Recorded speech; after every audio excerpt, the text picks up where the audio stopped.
जय भीम साथियों, मैं देवानंद महेश्वर बात करना चाहूँगा कि अभी जो महाराष्ट्र के अंदर जो लोकसभा का इलेक्शन हुआ, उसके बाद में सबको सारे देश के अंदर में जो इलेक्शन हुआ उसके बारे में फुले शाहू अम्बेडकरी मिशन की क्या हालत है, मैं आपसे बताना चाहूँगा कि हमारे भारत देश के अंदर में दो अलायंस थे।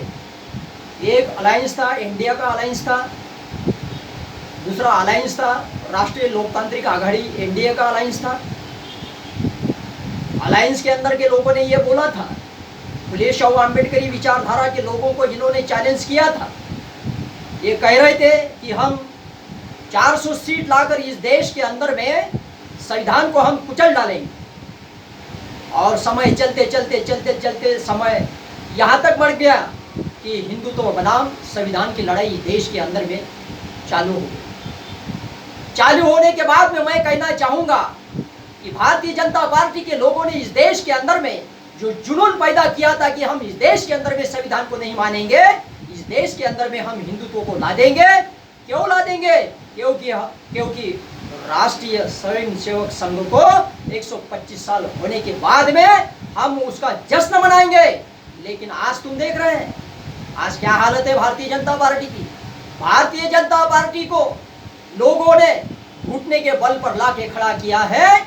400 सीट के पावर से निकली हुई जो रेल थी उनकी लोकतांत्रिक आघाड़ी की रेल, तो 240 में उनको सिमटा दिया है।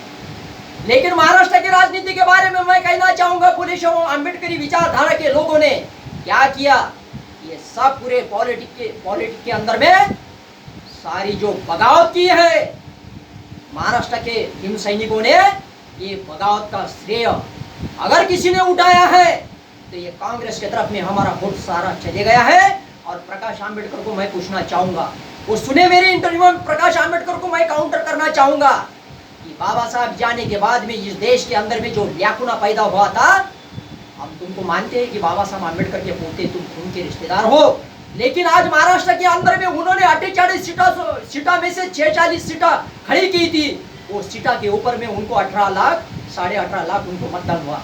आज तक उनको प्रादेशिक पार्टी की मान्यता नहीं मिली, 6.5% वोट नहीं है। उसके बाद में हम उत्तर प्रदेश के तरफ जाके देखते हैं कि मायावती का सारा डिपॉजिट जब्त हो चुका है। लेकिन आशा का किरण ये है कि हमारे फुले शाहू अम्बेडकरी मिशन को बचाने के लिए निसर्ग ने हमारे साथ में न्याय किया है, अन्याय नहीं हुआ है। आज भी एक चिंगारी हमारी जो है चंद्रशेखर आजाद, उन्होंने हमारी इज्जत को बचा लिया है। उनके साथ में कोई नहीं था, उनको किसी का सहारा नहीं था, निर्दलीय चुनाव जीत गए। समाजवादी पार्टी ने कहा था कि हम आपको सीट देंगे, लेकिन उन्होंने दिया नहीं। बहुजन समाज पार्टी ने कैंडिडेट खड़ा किया, समाजवादी पार्टी ने कैंडिडेट खड़ा किया, कांग्रेस ने कैंडिडेट खड़ा किया, बीजेपी ने कैंडिडेट खड़ा किया, लेकिन कुछ भी काम पर नहीं आया साथियों।